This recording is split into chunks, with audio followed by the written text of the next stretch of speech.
Good afternoon, and welcome to another episode of Unscripted and Unchained.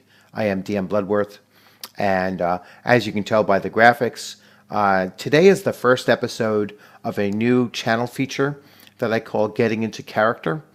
And for the purpose of this first video, I'm going to be using Whitebox Fantasy. And the feature is to show you character generation for the various RPGs that after I've reviewed them, then the next episode involving that game will be to show you the character generation, using that system. And Whitebox is the most recent game that I've actually purchased, and so I felt it was, very appropriate to, follow up that video, which was really my last video that I had put up a couple days, about a week ago. And so I'm going to dig right into this.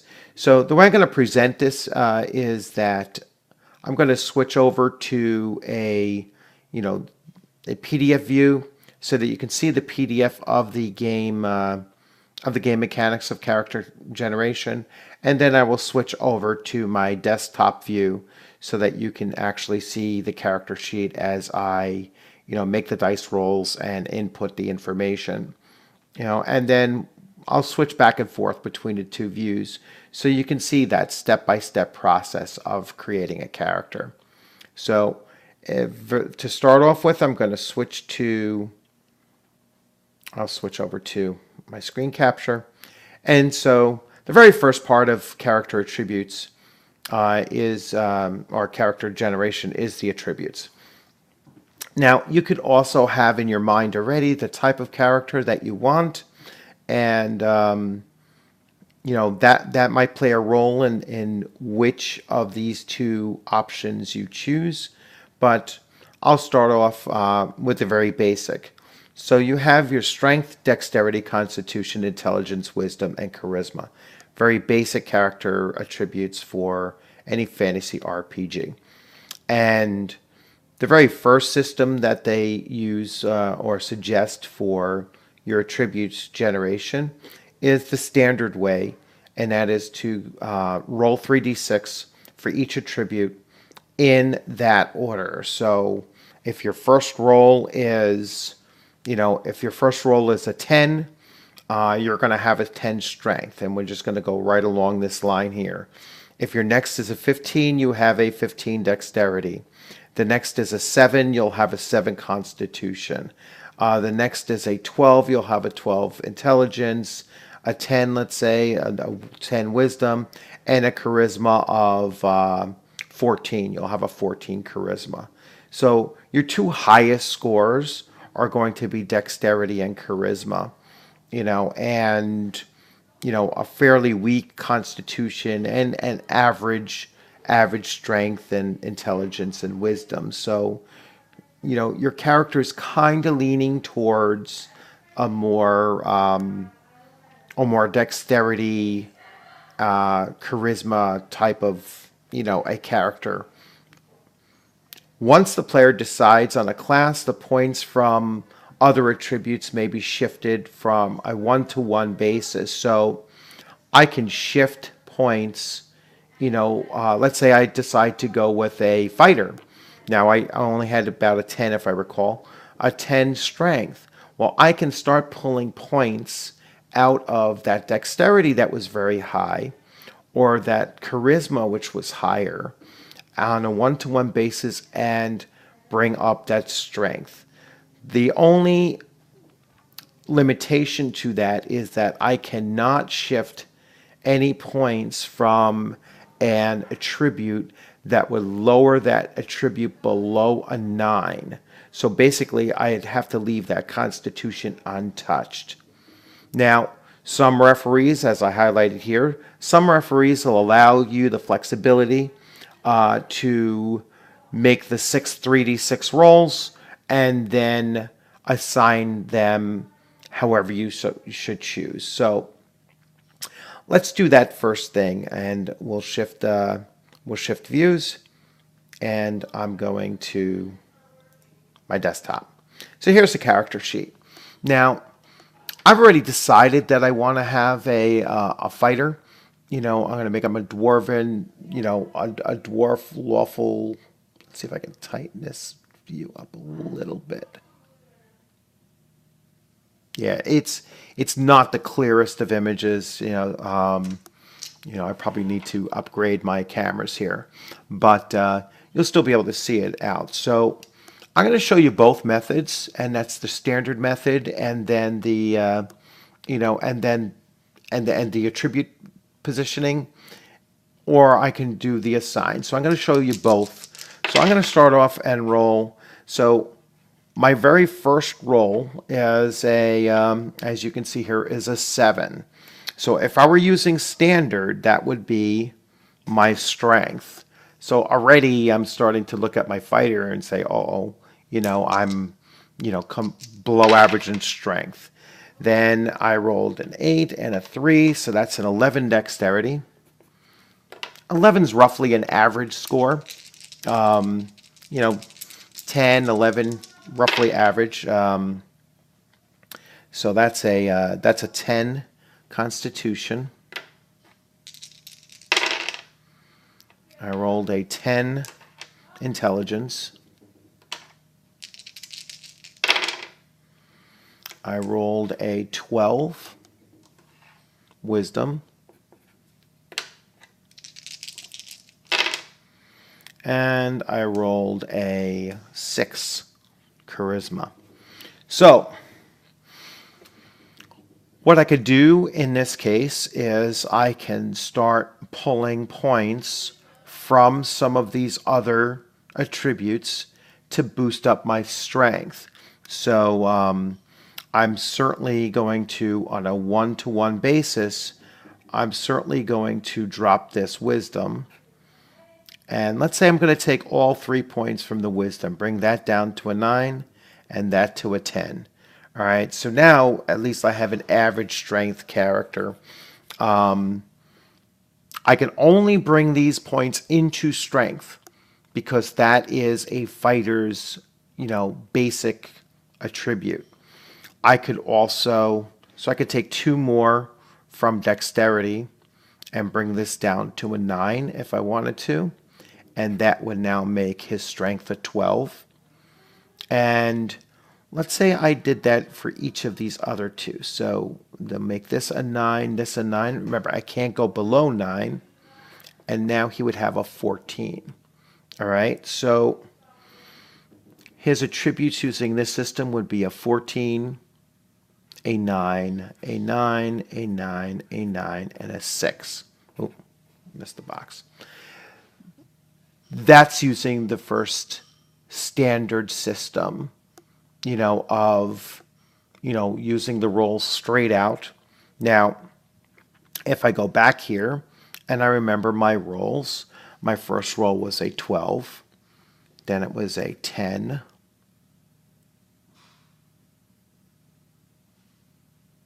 no, I'm sorry, that's not correct.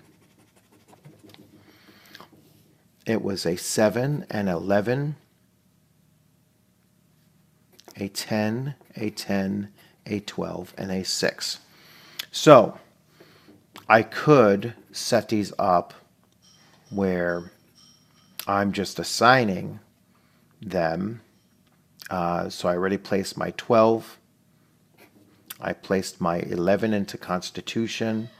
I placed my 10 into Dexterity. I'm going to put my my other 10 into Intelligence and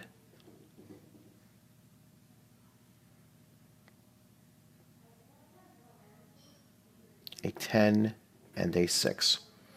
So now my character could have a 12, a 10, an 11, a 10, a 10, and a 6.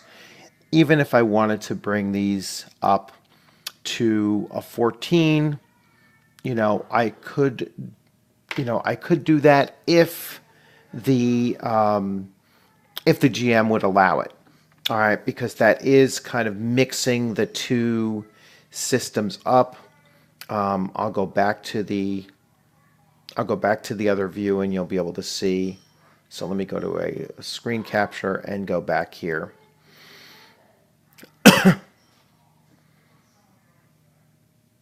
So here it says some referees allow more flexibility, optional. One example is to let the players roll 3d6 a total of 6 times and then arrange those rolls however they want. This allows the player to put their best results and the abilities that best suit the type of character the player wants to be. Now, the average ability scores are between 7 and 14. You don't get a plus 1 until you're 15 to 18. So, and you'll get a -1 for anything between 3 and 6. So looking at my character, he only had the one ability score of a 6 in charisma, and that's going to be, a fairly low and a -1 modifier. So he's not a very likable character. All right, experience points. So the experience points, all characters add the following: 5% for their character's prime attribute if it is 15 or more. In my case, it is not 15 or more. 5% if the wisdom is 15 or more, and 5% if the charisma is 15 or more. So this particular character that I just rolled is not going to have any bonuses, under either calculation that I did, whether I, did the standard and then move those points around, or using I get to choose which categories I put the, character into. So I'm gonna go with the standard, where I was able to have a 14 strength, a dexterity of 9, a constitution of 9, an intelligence of 9, a wisdom of 9, and a charisma of 6. So, I'll probably go along that lines. Although the 14 really doesn't do anything here. It doesn't get me to this point here. It doesn't give me the increase. So, again, I might not want to reduce some of those other attributes in case there's other factors that come into play. So, it is the primary attributes, and I'm rolling up a fighter. We go through the primary attribute here. And so hit points is represented. That character can add before dying. So a first level fighter is going to have 1d6 plus 1, one roll. All right, so our plus 1 to, end. So therefore a 1d is a d6, and then you add plus 1 to it.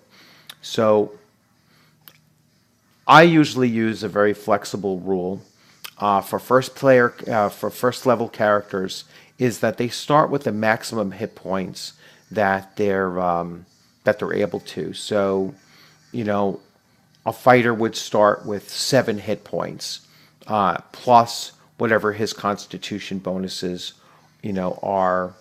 Let's get to character classes. So I'm going with a fighter. Actually, I can do this faster by doing this. So I'm going with a fighter, and it shows you the fighter's abilities and scores and such. So they have combat fury, they have saving throw modifiers,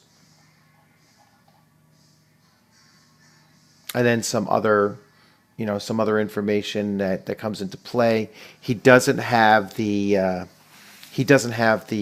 experience bonus due to the attribute rolls that he has. And then we'll come to his class ability. So I mean his racial ability. So he's a dwarf, and it talks about their advancement. So he's going to be a max level of 6th level. The levels go up from 1 to 10, although they're limited if you're any race but human. And they have bonuses, for fighting giants. They inflict giants inflict half the normal damage against them. They have keen detection for spotting traps, slanting passages, construction underground. They have better saving throws and language bonuses.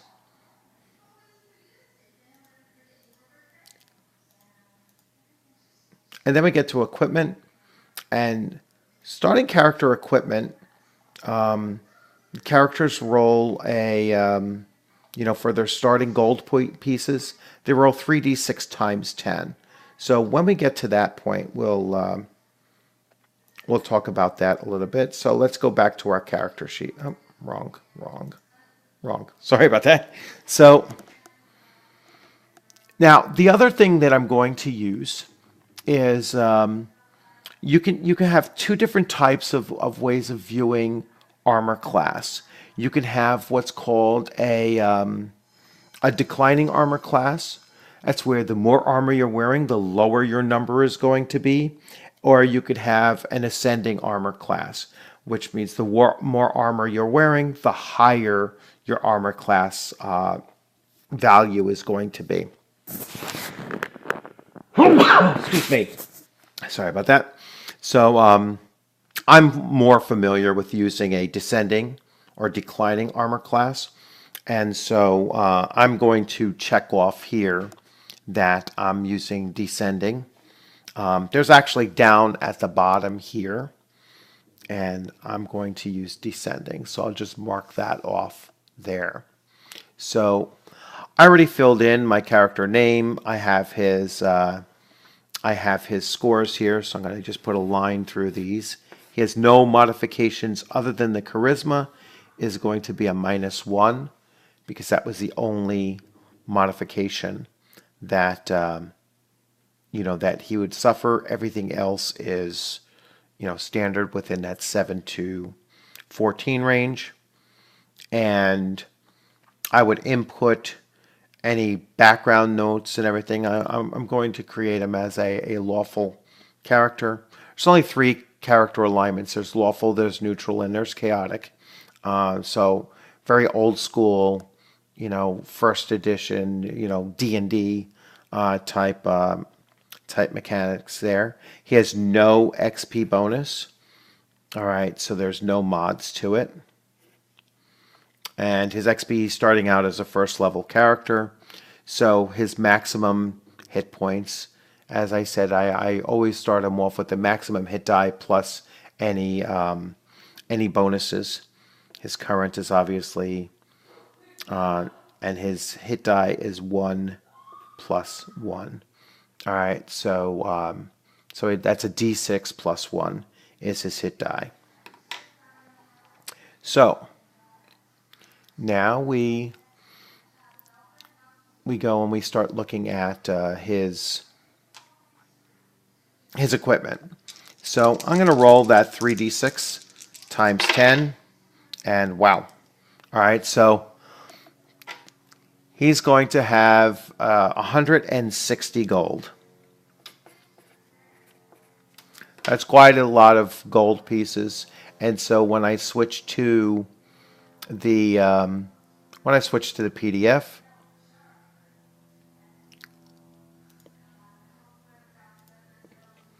so with 160 gold, I was looking to get the following equipment. I was looking to get a backpack with a 30 pound capacity. That's going to cost 5. That's another 2 for the bedroll. The flint and steel 5, grappling hook 5. So right now we're looking at 15, 17 gold, 18 gold with the 50 feet of hemp rope, 19, 20 gold for his basic equipment.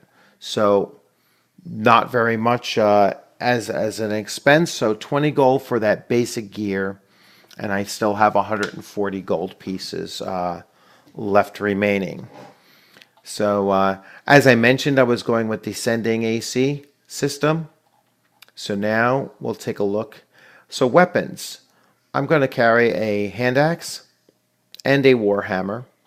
All right, so my hand axe because it doubles as a missile weapon, and the war hammer. So both of them combined up are going to cost another 8 gold pieces. I could hire assistants, hirelings, and I'll probably have sufficient amount of gold to make some of these, purchases if I wanted to. This is just to show the hand axe. I'm not purchasing 2, so that's just to show what its missile weapon stats are. So chainmail is going to cost me 30, and a shield is 10, so that's another 40 gold pieces. So now I still have 100 gold pieces remaining. I could have bought plate mail. Certainly have the gold in order to do it. So my chainmail is going to make my armor class a -4, and the shield another -1 on that. So your starting armor class is a 9. All right, minus any dexterity bonuses, which I don't have, and then with your equipment, so I'll be a total of a -5. So when I go back to my character sheet,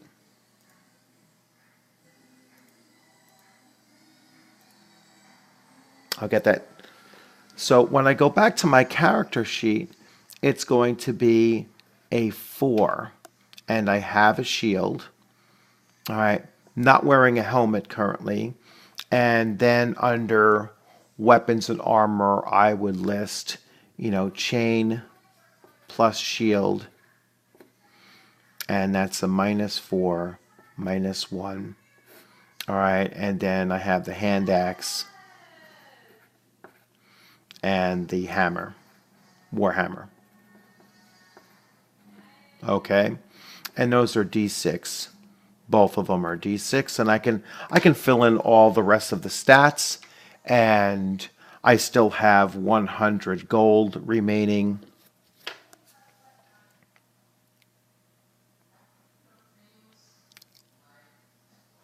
All right, let's go to screen capture, and let's see. So, playing the game, so gaining experience. I don't get any bonuses to gaining experience. So, just a real quick recap. So, I have my missile weapon stats. I have my 2 weapons that I'm carrying using descending armor class. I have my basic adventure gear. I'm a huge fan of basic adventure gear. I mean, that's something that I think in many cases is a lost consideration in role playing. Not very many people that I've experienced actually go into the details of what your character is actually carrying. It's I guess more of an argument for those people that want to be more story oriented than almost like a simulationist. But I think that quite a bit is lost when you're not really focusing on the equipment and the gear and the the experiences of being an adventurer. Trying to determine, well, how do I prepare for this adventure? And that gear actually kind of tells a lot about your character when they are prepared or if they're unprepared, and it kind of tells a lot about the character as well. So I'm going to switch over to desktop and just do a really quick review of this character. So here we have the character, and I went with the standard plus being able to spend the extra points into his strength by pulling from the other attributes, but not lowering any of them below a 9 in that process. And so he'll have a 14 strength, a 9 dexterity, a 9 constitution, a 9 intelligence, a 9 wisdom, and a 6 charisma. So he's not a very likable dwarf. He's dwarven, a fighter, and armor class of 4, and I showed you how we came across that. Maximum hit points of 7, and his name, I came up with his name. His name is Iomer Tuog. I guess I pronounced that, probably not correctly. His name means in Scottish, it means bear, and I believe it's bear and claw. If you typed in bear claw, it actually comes up with a different word, and I wasn't crazy about the way the name worked, so I just separated them. I like using real world translations of words for character names. I think it adds character to your character by having some interesting names that are somewhat uncommon, and I like the names to actually be a description of the character. So when I came up with the character's name, I was thinking, well, what kind of weapon should my character carry? And that's why I wanted something along the lines of an axe, or a something that is a slashing, cutting type of a weapon, considering his name. So very, very simple system and character generation. I mean, you really don't get much more bare bones than what I just did, and that's the great appeal to this game system, and I can see why there's there really is an OSR movement that's looking to go back to the much simpler rules. This is a rules light system, going back to some of the older systems. And even though there are some older systems out there that are very crunchy, this is going back to the very, very basics. So, the D&D of the 1970s, that's what this is really reaching back to as far as a game system. And it's really just as good as any much more complicated system, or a complex system, I should say, because in the end, you're role playing your character, and you don't need a lot of rules to do that, and you can flesh out your characters' personalities and their various traits based on the type of gear that they're using, and the equipment that they consider carrying, and then just the real role playing, of your character's personalities and traits and such. So, you don't need these, multiple source books, 3, 4, 5 different core books, and then all the supplementals and everything to create a fairly simple and enjoyable gaming experience. I mean, going back to the soft cover, this was $4.65 for the complete game system, and then the PDF for free, online through RPG. Actually, either RPG Now, they both go to the same thing, or Drive-Through RPG, and so you can get this, this whole game system for less than $5, and as you can see, it's very, very simple to use. So I want to thank some of the my fellow YouTubers out there for showing Whitebox as well, and that's what really made me think, oh yeah, you know what, I remember I wanted to check this game out. I'm pretty sure the last video I saw for Whitebox was probably quest-wise, and the follow-up video I'm going to do next is also something that quest-wise had reviewed, and so I'm going to show that, and I'm going to combine these two systems now. I'm going to combine Whitebox with the next video, which is Axbane's Deck of Many Dungeons. And one of my previous projects that I was working on, which I got from Artichoke Dip as far as solo RPG. And if I take all three of those things now, a game system, a randomizer for dungeons, and the play mat and setup that I had purchased already.